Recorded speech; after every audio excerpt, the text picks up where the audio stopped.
Hi everyone. How you doing today? Good? I hope so. It is Tuesday, July 12th, 2022. Bitcoin is at $19,422. Ethereum is at $1,043.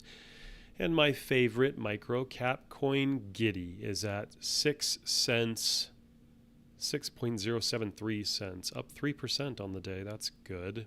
Everything else, Bitcoin, Ethereum, they're down. Bitcoin's down 4.49%. Ethereum is down 7.92%, down substantially, actually. Bitcoin is down below 20,000. This is a recent development. It had been surging for a few days. No longer.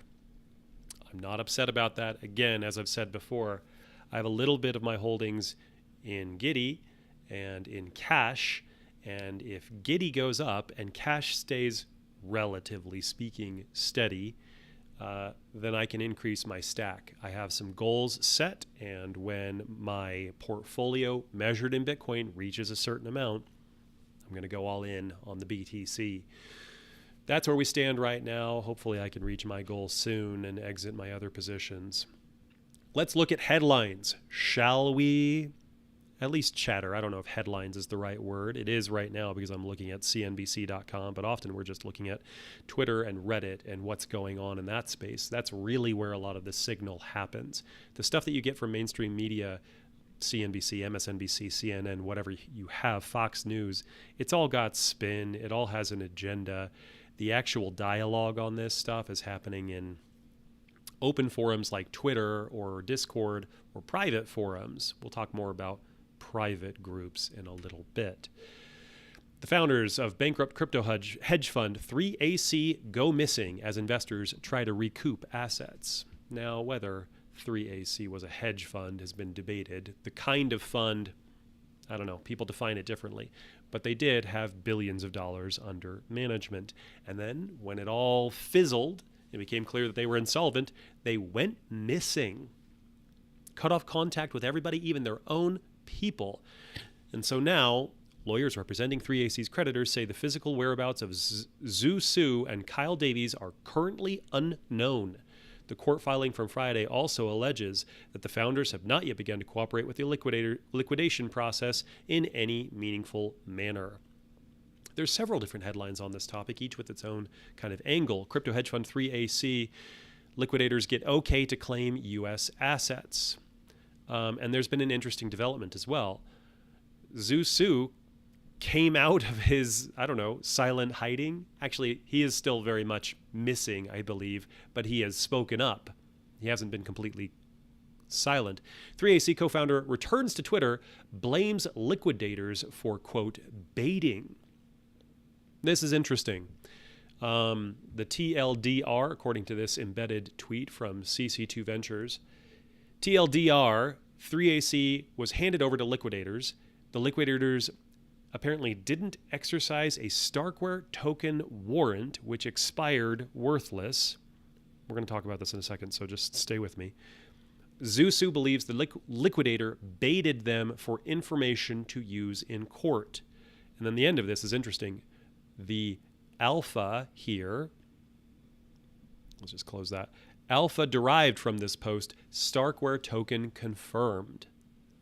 Okay, so Zhu Su comes back on Twitter and says, sadly, our good faith to cooperate with the liquidators was met with baiting. What does he mean, baiting? They're trying to draw them out, get more information. Hope that they did exercise good faith with relation to the Starkware token warrants. And thankfully, I'm not the only one who has a hard time understanding this. The Cointelegraph article on the topic says the cryptic tweet from the co-founder comes days after 3AC's filed for Chapter 15 bankruptcy in New York court after it failed to meet several margin calls from its lenders. So I'm not the only one struggling to understand what this all means. He mentions a Starkware token. That is not something that people were previously aware of. And this is why CC2 Ventures is saying the alpha, the signal derived from all of this, the thing you should take away, the real meat of the matter, is that apparently there's a Starkware token in the works coming about. What is Starkware? Good question. I went looking. Starkware Stark-proof pioneers bringing scalability, security, and privacy to a blockchain near you. According to the Starkware.co site, which, P.S., their site could not look more generic blockchain. You just couldn't, you know? You've got generic graphic up here. You've got technical language. You've got big numbers showing some kind of credibility. The real thing I think we need is this: Starknet, a permissionless, decentralized, such a mouthful. Starknet is a permissionless, decentralized, zero-knowledge rollup. And if you don't know what a zero-knowledge rollup is, a zero-knowledge rollup is a Layer 2 blockchain solution that performs computations and storage off-chain while funders are held in a smart contract. Whew! It's a lot, you guys. That's a lot to take in if you're not already deep in these waters. But here we are. So, what is the signal here? What is the alpha? It's that there's a Starkware token, and this person takes it another step. I liked this from Nifty Nay. This whole 3AC thing about Starkware warrants feels like a good reminder about how the rich usually get richer via early access and preferential rights unless they blow up. Okay. This I understand because it's entirely true, and I've witnessed it more times than once. In my early career, I got a lot of equity, and in fact, as a 20-something working in a startup, was highly encouraged by the leadership of said startup to put my payment, my earned money, back into equity for the company. They gave us the opportunity to invest even deeper into the company that I already had quite a substantial stake into. We could take our payroll and roll it into more stock. Great. We thought that was such a good bet. Guys, that ended up not being a good bet. Why? Well, when there was a logjam in the leadership, the investors and the founders disagreed and logjammed for, I kid you not, like 2 years. They couldn't agree on the direction to take the company, and things just kind of lagged, floundered. The company stopped making any real progress. Eventually, the founders left. And I left within a year of that event because it became clear to me that the investors and the new leadership had no idea what they were doing at all. Just utterly clueless on how the company actually ran, where the value was created, what we were actually doing that had been working before. Where was I going with all this? They get early access and preferential rights. Oh, that company did eventually sell, and I had a substantial stake. However, I was not a preferred shareholder. I was a common shareholder, a common stockholder. And the preferred shareholders, the people who were institutional investors, who put in institutional money up front, who were preferred shareholders, they got all their money back. Me, a common shareholder, I got the market rate after they'd all been paid, and I got whatever was left over, the scraps, if you will. And it ended up being a minuscule fraction of what it had been at its peak when I was being highly encouraged by older, ostensibly wiser people to continue to invest in this very promising startup that I was at. That was a painful and expensive lesson where I went from being modestly wealthy in my mid to latter 20s to being not modestly wealthy. Also, this early access. So that's preferential rights that I'm talking about right there. I've experienced that with the first startup I worked with, but also early access. I worked at another startup a few years ago that the founder had a private syndicate that was investing in crypto deals. And the group collectively, of which I was just a shrimp in that pool, you guys, there were mega whales in there. I just happened to know and work with the right people. But by working with the right people, I got access to this private syndicate that had substantial investment equity. And because people were spinning up new tokens for ICOs, and they wanted to get large investments from people with deep pockets, our investment syndicate could get steep discounts on the face value of these tokens. And what ultimately ended up happening is they would dump on retail the moment it went onto an exchange. If you played your cards right, you got pretty rich. You multiplied your money substantially. But you A, had to be quite good at it, and B, had to be totally okay with dumping on retail investors, which a lot of people in this group were. Turns out I was neither of those things. I was not very, very good at timing things right and dumping the moment it went onto exchanges. You had to be paying attention and know exactly when it was going to happen. And two, not really okay with dumping on retailer. I'm more of a guy who wants to buy and hold something that he believes in, right? And this was just, there were so many moving parts. There were so many deals. It was impossible to keep up with the other people in the syndicate. It was impossible to time things right. At least for me, I've got 3 kids. I had a job. There were people who were doing this with every waking hour who had no other responsibilities in life. I couldn't keep up with them. And I don't like the idea of dumping on the next guy because he didn't do his research and really thought and believed what the founders were saying, that this was going to be the future, a huge opportunity. Right? I'd been peddled similar stories in the past. They hadn't panned out. So why do I share all of this? Well, just rest assured that what this person is saying is absolutely true. This whole 3AC thing about Starkware warrants feels like a good reminder about how the rich usually get richer via early access and preferential rights unless they blow up. 3AC blew up. It's the only reason we're hearing about this Starkware token, which had not even been announced yet. So interesting stuff. Just in from Bitcoin Magazine, number of Bitcoin addresses ever created hits 1 billion. This is a new all-time high. Now, don't take that to mean that there are a billion holders of Bitcoin. Many people, myself included, hold numerous addresses, depending on your wallet hygiene. Lots of different addresses created. So what does that mean? Are there a 250 million people who hold? Are there 100 million people who hold? Hard to say, but it is a designation. It is an indicator that activity is up. This is one amongst many metrics that would show that activity is always on the rise. From Bitcoin Archive, just in, 31% of workers under 30 would prefer to work for a company that offers Bitcoin benefits. That's coming from the New York NYDIG BTC, a leading Bitcoin company that offers a full suite of Bitcoin services for institutions and corporations. Younger people get this and understand this and want this. My kids, who are very small, will grow up in a world where Bitcoin is not new. Bitcoin is not novel. It's totally normal to them from day one. When they're learning about money and what money is, they're going to be learning just as much about Bitcoin as anything else. And that's when you're going to see actual adoption. And you can see it here, right? Workers under 30. These are Xennials, Gen Z. These are people who have come of age as adults in the past 10 years. This is normal to them. Bitcoin is totally normal to them, and they're eager about its future prospects and want to be involved. You know who doesn't like it? Old people.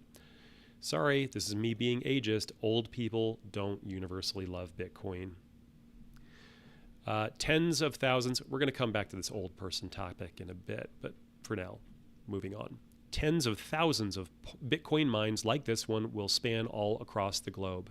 This is coming from Adam O. at Bitcoin Denver, helping build Upstream Data Inc., a mining guy. Yep, he calls himself a fossil fuel maximalist. Wow, that is a provocative self-title. 60,000 cubic feet of methane emissions are mitigated each day by this Bitcoin mine creating a more efficient and environmentally friendly operation. What a time. I love this stuff. The promise of Bitcoin decentralized energy production and taking care of otherwise stranded energy is very promising in every single way. It is profitable. It is achievable for somebody who's not a huge operator. You don't have to be an energy company, right? Like an individual can buy this. A small group of people could buy this and do this and operate it. You could do this in an area where it's not commercially viable to harvest energy otherwise. Why? Stranded energy that's produced far away from where it will be consumed, is a thing. Happens all over the place. You normally don't think about it because it's never been a concept that's been useful. What are you going to do with stranded energy? You're going to produce energy in a place where it's not used? Energy over wires, power, can only go about 500 miles. And then you can't do anything with it past that. It's not efficient. It's not usable. Bitcoin, however, can be teleported anywhere in the world at any time to anyone for minuscule fractions of a penny, of a dollar. Very affordably, shall we say. So, stranded energy can be converted into Bitcoin and then sent anywhere. The value has been captured. This is good for the grid. It's good for Bitcoin. It's good for decentralization. This is everything we want right here. This is a direction that things need to develop. This from Max Gagliardi. Gagliardi? What a name, Max. Co-founder of Ancova.com, oil and natural gas. This from Max, the amount of heat I got on Twitter last year when I and many others predicted the positive effect Bitcoin mining would have on the Texas grid. Well, now we are seeing it happen in real time. 1 gigawatt of released capacity yesterday. Amazing. If you haven't heard, the Texas power producers were warning that there were going to be rolling brownouts and blackouts because they didn't have enough energy to go around. Well, Bitcoin miners, as a buyer of last resort, create something of a capacitor for the grid, right? They make it profitable to continue to produce energy at places and at times and in ways that otherwise wouldn't be. So when that is severely needed in another place, these miners can just turn off their machines. They can literally flip a switch, it's off, you now have that capacity. And the miners in Texas have done this voluntarily. No regulators, no government agency told them they had to do this. They just did it. They're good actors. They're good people for the ecosystem. And they're demonstrating that this can buoy up energy production and can be a net positive for everybody involved, not just the people running the machine. They're going to be caricatured in media as, money-sucking, ocean-boiling, soulless capitalists. Oh, capitalist as an epithet. How dare you want to make money? They're demonstrating that this is absolutely a net positive. I love to see this stuff. This is where we need to be going with Bitcoin. Speaking of where we go with Bitcoin, Bitcoin versus global assets. This from Documenting Bitcoin on Twitter. Bitcoin is down here, bottom left corner, barely visible. Can you see that tiny orange dot? Right there next to the zero. 0 trillion, 0%. What are these axes? Percent of total and market value. The next is gold. We think of Bitcoin taking over gold's market cap, but gold itself pales in comparison to a lot of other asset classes. Residential real estate in the top right, that red bubble, good grief. It's funny. This is where I will come head to head with the Bitcoin hardliners. They say Bitcoin is everything over 21 million.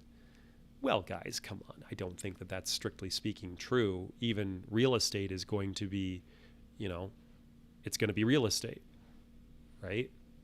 Like, the value is still held in the real estate itself. It's not necessarily held in Bitcoin or dollars. I don't know.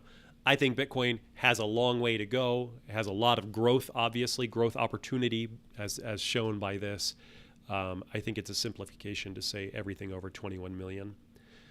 Directionally, I think they're correct. Absolutely, I don't think they're absolutely correct. Sorry, guys. Bitcoin, from Bitcoin Sapiens, Bitcoin is not left or right or bipartisan. It is a revolt against the entire system. I obviously have had Balaji's book on the brain as I've been reading it lately, and this is something that reminds me of the book, that we have a lot of people locked into a left-right paradigm that is just utterly failing in so many ways, right? If it's not evident to you that the American left-right paradigm is a broken paradigm, then look at the last couple election cycles. I don't care which side of this you're on, you're probably not happy with how things went or how they're going. So, sorry, your guy, your team is not going to fix this. That has been demonstrated over and over and over and over and over. What we have is a broken system. We don't need left, we don't need right. We need a rejection of that entire system. Bitcoin does that more than anything else I can think of. And the network state takes it a step further, right? It takes these ideas of decentralization and sovereignty and develops them into a new paradigm of a network state that begins in a decentralized fashion. One of the critical pieces, one of the core pieces of a network state, as Balaji describes it, is a recognized cryptocurrency as their core currency. He doesn't necessarily say Bitcoin, though, interestingly enough. I'm still reading it. More to come. I'll continue to talk about that. Harry Sudak on Twitter, aspiring industrialist, VP strategy, Grid at Grid. I don't know who Grid is.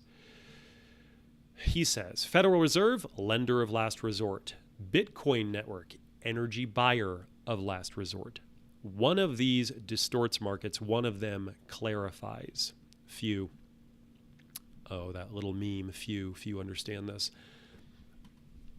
Bitcoin network, Bitcoin miners as an energy buyer of last resort is a net positive for everybody involved. The Federal Reserve as a lender of last resort is just smoke and mirrors. It's distorting the market in a way that they hope will be beneficial, right? The Federal Reserve is a central planner. They centrally plan the money. That's how they're puppet mastering everything else. Bitcoiners will tell you that they believe in truly free markets. But you know what's funny? Eric Voorhees, who has been such a huge advocate of separation of money and state, he believes not in Bitcoin singularly, but in competition amongst currencies, right? If you believe in markets and competition, why not markets for currency itself? A maximalist would probably come back at that and say, try to come up with your own currencies all day long. They're never going to be as good as Bitcoin. To which I actually largely agree. I think Bitcoin is the best. I don't think it is the only or needs to be necessarily the singular only. It can be the market dominant one. From Bitcoin Magazine, just in, the Fed is now measuring CPI in Bitcoin. Bitcoin is an inflation hedge. Rocket emoji. The Federal Reserve published this graph showing consumer price index for urban consumers, all items in U.S. cities, average over Bitcoin as measured on Coinbase.com. What I don't think that these central planners, the Federal Reserve, regulators, etc., realize is they will blog about this, they will bring it up, they will create graphs, and what they're trying to do is to undermine Bitcoin to show that it's not steady or reliable or whatever it may be. They're legitimizing it. They're kind of in this no-win position where if you don't talk about it, then you're ignoring the elephant in the room. If you do talk about it, you're legitimizing it. And that's happening over and over and over. The Federal Reserve Bank of Cleveland published a study, a working paper, whatever that means. Lightning Network is turning Bitcoin into money. That is, it's not even buried, it's the title of the thing. The Lightning Network, turning Bitcoin into money, by Anantha Divakarani and Peter Zimmerman, published June 2022. The Lightning Network is turning Bitcoin into better money. I'm very bullish on the Lightning Network. I'm very excited about it. I think that's the next evolution, and I want to spend more time with that. I want to build a Lightning node, but I got to build my Bitcoin node first. From the first paragraph, the abstract. The Lightning Network is a means of netting Bitcoin payments outside the blockchain. We find a significant association between Lightning Network adoption and reduced blockchain congestion, suggesting that the Lightning Network has helped improve the efficiency of Bitcoin as a means of payment. This is true. All of the objections of Bitcoin, that it's not fungible enough, that it's not fast enough or cheap enough, that it doesn't have the bandwidth, all of these are fixed in the Lightning Network. And Lightning Network adoption keeps growing. It's always on the up and up. Speaking of people, old people, like I mentioned earlier, and legitimizing Bitcoin, Charlie Munger says buying Bitcoin is investing in nothing, and he avoids it like a dirty sewer. Ooh, he doesn't like dirty sewer money. One thing he did say, though, is Munger, quote from the article, Munger also took aim at coin creators and exchanges and swore off buying crypto because it undercuts the existing monetary system. Again, they're in this interesting position, the legacy financial people. They can ignore Bitcoin and cryptocurrency, but if they do that, they're ignoring the thing that everybody else is talking about, and they look clueless, or they look like they're deliberately trying to obfuscate the dialogue. But Munger here is just legitimizing Bitcoin and other cryptocurrencies. I'm not interested in undermining the national currencies of the world. You have just let on that you're actually afraid of these things. that that's what they're going to do. They're going to undermine national currencies. Not that national currencies aren't doing that pretty well themselves. They're doing a great job undermining themselves just fine. But before, there wouldn't have been an alternative. There would have been nowhere to run. There wouldn't have been a lifeboat from the sinking ship. Now there is. Now there's Bitcoin. And yes, you can play with other cryptocurrencies and call them good or bad or whatever, try to make a fortune or go YOLO and go broke along the way. Bitcoin is the one that has crossed the Rubicon, that is money beyond question, that is fully self-sovereign, that has a network that's fully decentralized and basically unkillable. So that's the real threat to legacy money, Bitcoin. And then there's protocol issues. I'm going to pause that. From Saifedean Amoose, periodic reminder that if it's not Bitcoin, it's an altcoin. I'm censoring his language. Saifedean and Corey are two just absolutely archetypal Bitcoin hardliners, and it's tough. I agree with these folks probably 90%. They're retweeting this interview that Sam Bankman-Fried gave with Joe Weisenthal in a podcast months ago, where Sam Bankman-Fried, the founder of Alameda Research and FTX, a rapidly growing and very successful exchange, and the ones who were bailing out Voyager and BlockFi and others. Sam is a multi-billionaire and a very powerful person in this space. I've talked about him quite a bit in the past. Sam is talking to Joe Weisenthal here in this interview, and he describes DeFi, decentralized finance. And the way he describes it is so cynical. And even he gets called out on it from the people interviewing him. They say, we consider ourselves pretty cynical people, but you are so much more cynical about all of this. You're basically just saying it's all a Ponzi scheme. And Sam doesn't even bat an eye, doesn't hesitate to say like, well, yeah, basically it kind of is. A lot of these tokens are just garbage, totally worthless. Which is a shocking thing to hear him say, because FTX is an exchange that deals in all of these tokens. This feels like an admission of, if not guilt, because he doesn't sound guilty, there's no remorse here. He just sounds like he knows that most of this is just absolute garbage. There's no actual utility. It's all hot air. Saifedean and Corey take that to the extreme and say, if it's not Bitcoin, it's garbage. I stop just short of that. If it's not Bitcoin, it's probably garbage. Most of it is garbage. There's some interesting technology, there are interesting ideas, and there's a ton of activity, even if you don't like Ethereum, and I don't particularly love it. There's a lot to be critical of. You cannot deny that the vast majority of activity in the broad, decentralized internet money space has gone into the Ethereum ecosystem. That's where a ton of innovation is happening, right? It's not the only place, but there's so much there. And to just carte blanche, close your eyes, hand wave, and dismiss it all, you're going to throw the baby out with the bathwater. There's probably some really great stuff in there. I'm not an engineer. I'm not a cryptographer. I can't tell you exactly what those things are, but to dismiss it all, the whole of decentralized finance, the whole of NFTs, etc., to say it's all garbage, baby in the bathwater, out the window. You're missing some good stuff, I'm sure. Here is another Bitcoin hardliner at BTC for Freedom. There are only 4 categories, and I don't, just up front, I don't fully agree with this. I'm going to critique this. There are only 4 categories: Bitcoin maxis, scammers, understands that Bitcoin is the only solution, but it has no integrity, so they use altcoins to scam people to get more BTC.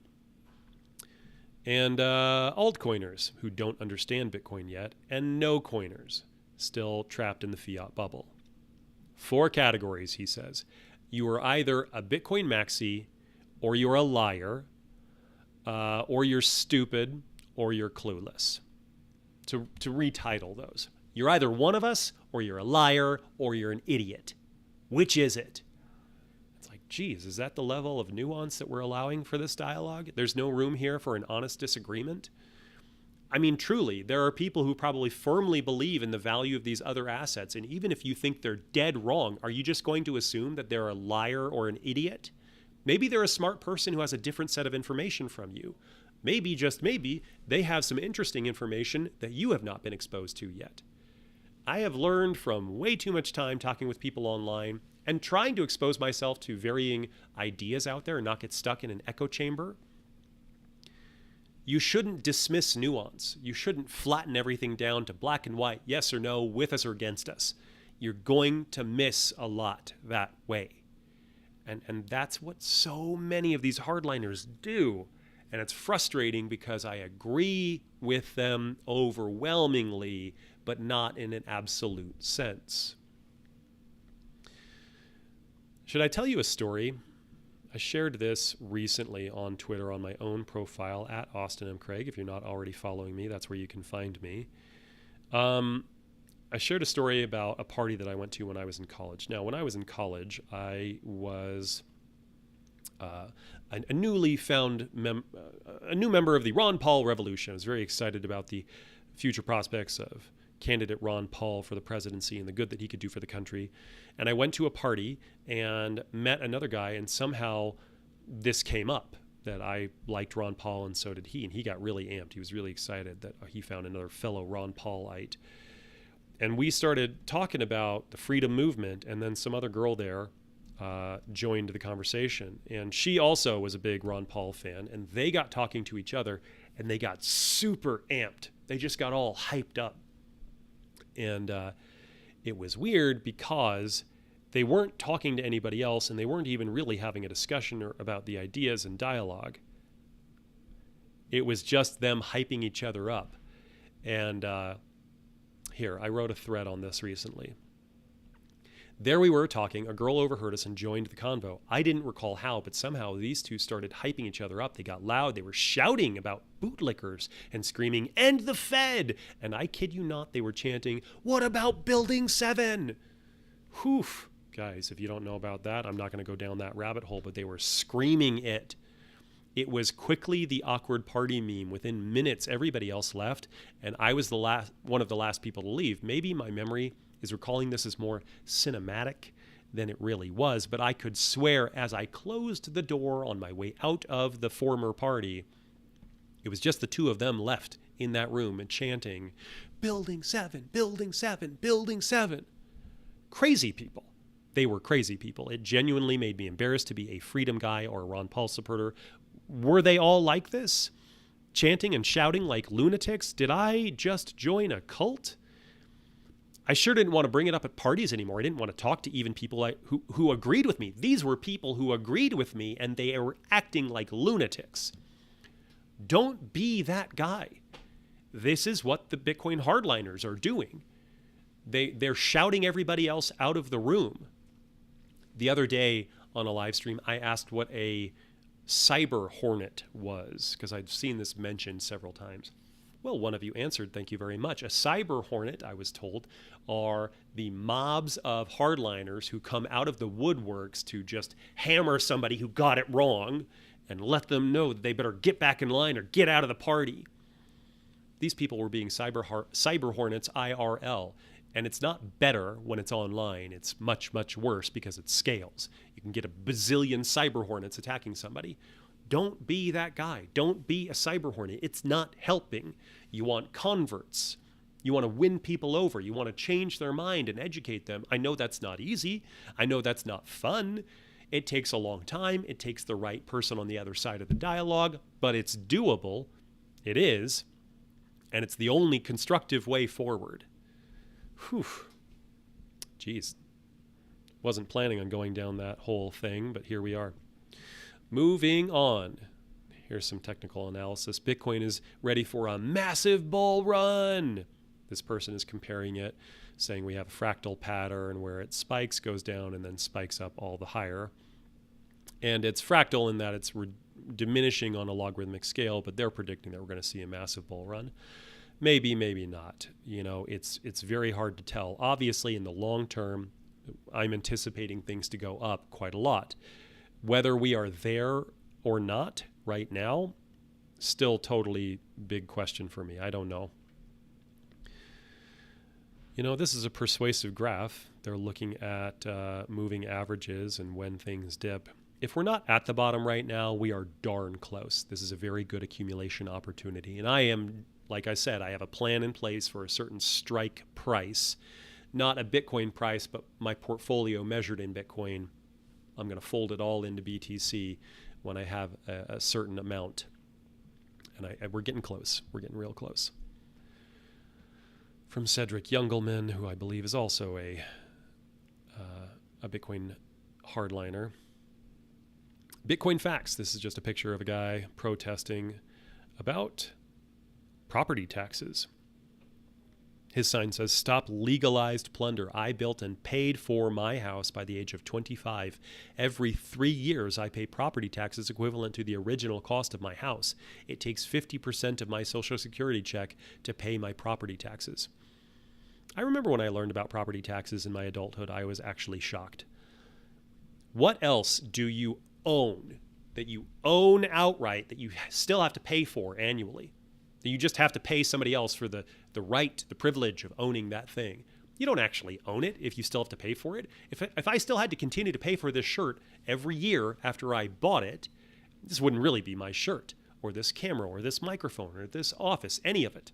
If you're still paying for something, you don't actually own it. If you stop paying for that thing and people with guns come and take it back, you don't actually own it. Turns out you can't actually own. Sorry. Turns out you can't actually own property outright in the United States. You got to keep paying for it eternally. I need to go somewhere where they don't have property taxes. That'd be nice. Okay, friends. Let's see. What else do we have here? Some Reddit posts and questions. I, as a European, this person posts, I thought I had more time as a European. Now the euro is 1-to-1 with the US dollar.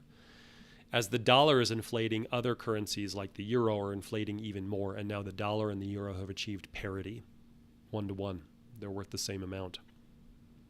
Yikes. This person says, we often speak about, quote, that African nation currency being devalued and many people running towards crypto or USD because we assume that a nation with small or often weak economic area will face inflation consequences more rapidly than those so-called developed nations. Well, as a European, I always thought that, like most of you, now I'm finding that the money I earned during the last year period is worth 20% less. Imagine my joy. Everywhere is experiencing this. Everyone is experiencing this. It's a race to the bottom. People are, and not, that's the wrong phrase. Everything is declining. Everything is facing volatility. Everybody's just trying to keep their head above the next guy, so far as national currencies go. In the long run, which of these is going to win out? My bet is the one that's not a national currency and doesn't rely on politicians or central planners. This person is dumping their whole weekly paycheck every week into Bitcoin, $800 a week. The U.S. is the only country on the planet that's worth investing in. Yikes. I'm not going to spend time on that one. Where is the best place to store my seed phrase? This is good and interesting, and I think we need better solutions here. People are storing their seed phrases, but where do you put it? Where do you store that all-important seed phrase? You put it in a closet. You put it hidden somewhere in a hidden cavity in your furniture. You memorize it, right? Memorize 24 words in a row. Hope nothing happens to your head.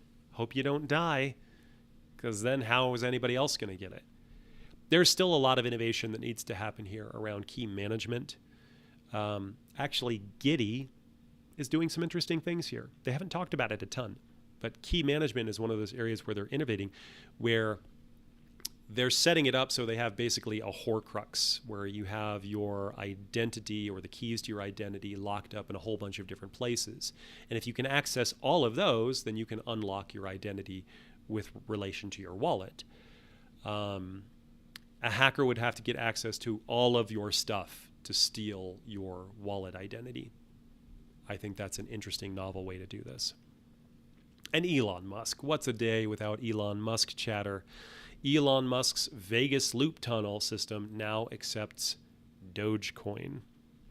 I'm sad that Elon's not going to be buying Twitter. I thought it would have been, at the very least, interesting and entertaining, but also probably a net positive for the entire ecosystem of Twitter. Not going to happen anymore, at least it appears that way. But people were so bullish on Dogecoin because he would have done it, guys. He would have made Dogecoin one of the payment options in Twitter. And he would have monetized Twitter all the more directly than they are right now. Weirdly, Twitter has been way less monetized than every other social network out there. They have not done any innovation on customer base, how people pay for things, what services they pay for. Elon absolutely would have implemented Dogecoin. It's interesting that coin itself, the only reason it has any market value right now is because the richest man in the world thinks it's funny and he likes it. Crazy times we live in. This has got to be the strangest timeline at the very least, if not the darkest. It could always be worse, friends. It really could. That's what I got today. Keep stacking sats. Keep looking for the real development that's happening. The Lightning Network continues to grow. Bitcoin adoption continues to grow. The baseline indicators that this technology is taking root all continue to grow. Charlie Munger doesn't have to like it. Institutions don't have to like it. They do not matter. They are aged, they are antiquated, they are being replaced, they are being disrupted. Remember that. Young people, 30 and under, they want payment in Bitcoin. They want that option. Again and again and again, this is proven over and over. Cryptocurrency and Bitcoin have basically already won. Now it's just a waiting game. Buy your sats, sit on them, and keep that up for as long as it takes. Might be a few years, but I don't think you'll be disappointed. All right, friends, that's what I got today. We'll talk again later. Let me know down in the comments what you would like to discuss in a future stream, and we will hit it in a future video. Thanks.